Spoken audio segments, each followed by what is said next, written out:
Hello everyone, in this new video, we're exploring the high dynamic range HDR features in Intuitiv. To access them, press the menu button at the top of the Intuitiv interface, scroll down to the HDR option and click it to go to the dedicated page. In this particular video, we will not delve into explaining what HDR is, but rather we will comprehend what types of shots are required by Intuitiv to generate this high dynamic range. Specifically, we will examine HDR using the arithmetic mean method, HDR that is automatically developed with manual luminance masks for nighttime photography, as well as the same process for daytime photography. We will also look at the use of the Prepare Raw buttons. We will necessitate capturing a series of photographs in the field, specifically tailored for either nighttime or daytime photography. For daytime photography, you typically capture a photograph based on the camera's light meter recommendations. Subsequently, you should capture one or two overexposed photographs and also one or two underexposed photographs to enhance the shadows and recover the highlights. This sequence is generally achieved by adjusting only the shutter speed while maintaining the aperture and ISO unchanged. Let's delve into a practical demonstration of photographs captured in the field, specifically for daytime HDR photography. In this particular scenario, we have 5 photographs taken consecutively, where each one differs solely in terms of shutter speed. Consequently, we will have a few exceedingly bright photographs, one taken according to the light meter, which serves as the standard base photograph, and 2 underexposed photographs. For nighttime photography, the aperture and ISO settings will remain constant, with only the shutter speed being adjusted. The primary distinction is that the initial photograph, which we will capture at parameter 0 according to the light meter, will be the very first one. Subsequently, we will only need to capture a sequence of photographs to recover the highlights, which can be, as demonstrated in the example here, the street lamp in the upper right corner, along with the reflections on the walls that might be excessively pronounced. Let's examine some examples to comprehend this more thoroughly. Here, we have a sequence of photographs captured in this manner, where the first is exceedingly bright, and as we progress through the sequence, it gradually darkens until the final ones are dedicated solely to the highlights, resulting in a series of photographs of this nature. Let's proceed to the phase of editing our photographs now. The arithmetic mean technique is undeniably the most straightforward method, and I highly recommend it for nighttime photography, as demonstrated here on the button. By pressing this button, our load levels window will become available, and by clicking on the browse button, we will select the photographs to combine. This can be accomplished with JPEG, TIFF or RAW photographs. My recommendation is to utilize the arithmetic mean to merge TIFF or JPEG photographs, which have already been individually processed, rather than applying it directly on RAW files. Nonetheless, it does not present considerable challenges even when utilizing RAW files and operates exceptionally well with this type of file. Similarly, manual HDR using luminance masks can be executed with TIFF, JPEG, or RAW files. Continuing from where we paused, let's endeavor to execute a combination of HDR and arithmetic mean on a selection of RAW files. At this point, the number of shots to capture for the arithmetic mean is not especially critical, granting us the flexibility to determine the assortment of shots to produce. In my perspective, it's advisable not to overextend. Ideally, aim to bring home between 4 and 6 shots, and a comparable count is recommended for HDR with luminance masks. Let's move forward with choosing these specific photographs. In this situation, there are altogether 6. And we press confirm. The software will autonomously function until it delivers us the finalized outcome. We can observe how the illumination from the street lamp has been reinstated, along with the reflections on the walls and in various sections when contrasted with the original photograph. You can observe how it becomes feasible to discern the writing that was not clearly legible in the original photograph. Now let's examine a fusion utilizing the manual nighttime method, where you generally produce between 6 and 4 photographs gradually diminishing the exposure time to progressively darken these photographs step by step. So, what I typically do is capture between 5 and 6 photographs, beginning with the initial photograph at 30 seconds with ISO 100, which is a very low ISO setting, and the aperture is generally more or less closed, contingent upon the area in which we are situated. If it's exceedingly bright, I use a slightly more closed aperture. If the area is quite dark, I opt for a slightly more open aperture, ensuring that I achieve my 30 seconds of exposure. Subsequently, I proceed to halve the exposure times to progressively diminish the light.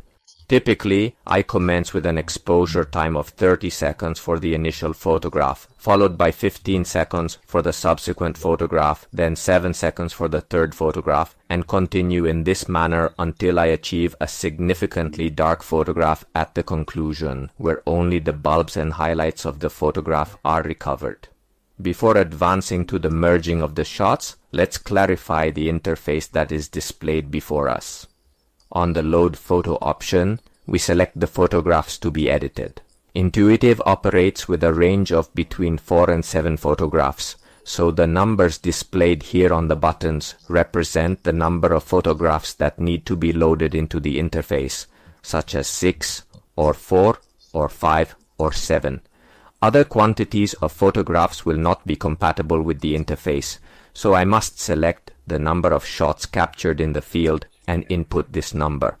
Therefore, if I have 6 shots, I will press Load Photo. Once these are loaded by Intuitiv as layers ready to be merged, I simply need to press HDR 6, which signifies 6x6 photographs. The stars denote nighttime photography. You will notice that in daytime photography, the stars are absent, so numbers without stars pertain to daytime, while stars indicate nighttime. And the numeral adjacent to HDR signifies the quantity of shots captured in the field. For instance, HDR4 corresponds to 4 shots, HDR5 corresponds to 5 shots, and HDR7 corresponds to 7 shots. Similarly, the manual HDR technique with luminance masks is applicable for daytime photography. HDR5 signifies 5 individual shots. HDR9 signifies 9 individual shots, and similarly for the other numbers. The identical principle applies to the preparation of the raw processing. You will observe HDR3, HDR7, HDR9, HDR5 with stars. These types of buttons signify the number of shots we are capturing in the field and the type. Those with stars are designated for nighttime photography, while those without stars are intended for daytime photography. Let's attempt it now, so load the photographs and our load levels window will open up, allowing us to select the photographs we wish to merge. In this particular instance, in our example, there are 5 photographs. Press OK, then Intuitiv will organize them on levels in a logical manner, meaning it will rename them and arrange them in the correct sequence to be merged. Please be aware that there exists a minor detail we must focus on, which is that the Intuitiv HDR1 level ought to be the lowest level and also the most luminous, as indicated here in the note. If HDR1 is not the most luminous or is positioned differently within the levels, the automatic functionality of Intuitiv will either malfunction or not function correctly. Consequently, the rename or invert levels buttons prove to be useful. By inverting the levels, I can effectively reverse them, and with rename, we are able to rename them. The crucial aspect is that if I encounter a scenario where HDR5 is the most luminous, we should rename it, designate it as HDR1, and invert the levels.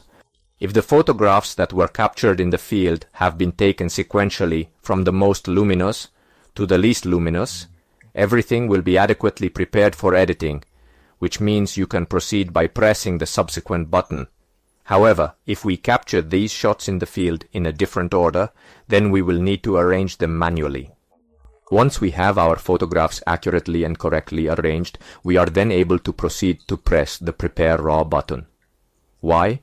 Because these photographs, as we observed at the beginning, were captured in the RAW format. This specific section is quite advantageous for us. In our particular scenario, within this illustration, there are 5 photographs, 5 unique layers, and I will need to employ the HDR5 button with the stars since these are nighttime photographs. By pressing on HDR5 Night, Intuitiv will carefully and meticulously prepare the shots to be merged in the most optimal manner possible. Once this particular task is thoroughly and comprehensively completed, I simply need to press the HDR5 button. Almost immediately, you can observe how it constructs our HDR, effectively recovering the highlights of the streetlights. Let's revisit the initial example. You can notice how intensely and vividly bright it was, and in our final outcome, how effectively it was recovered. This was the instance with photographs captured directly in RAW format. Now, let's proceed with an example of manual development using automatic luminance masks on TIFF or even JPEG images. In this scenario, I captured the raw shots in the field. Then at home during the development phase in Camera Raw or Adobe Lightroom, I developed each shot to enhance the best aspects of each one. So let's press the Load Photos button again in our window, search for the shots we're interested in, select them, 5 for instance. Alright. Let's observe how it arranges them on layers. The first was bright and the last was dark, so the order on layers remains accurate. I reiterate that the lowest layer must be HDR1 and should also be the brightest. I refrain from pressing the Prepare Raw button because I've already developed it independently in Camera Raw and proceed directly to press HDR5 since there are 5 layers for the nighttime photography. Once pressed, you can observe how it recovers compared to the initial shot, which was this one. You can see that on the layers, as in the previous case, it provides us with the luminance masks. We can freely customize these luminance masks, and typically the last 2 are the ones that might cause some issues in certain photos. We can seamlessly navigate to the menu located on the home page, and within the brush cursor section, we have the ability to customize these luminance masks. We have the option to alter the density and opacity, and if I proceed to this particular one, observe what occurs when I press on the opacity and adjust it to halfway. You notice how it subtly transforms. I can soften the luminance mask of the final layer, or I can leave it completely full and adjust the density in either direction.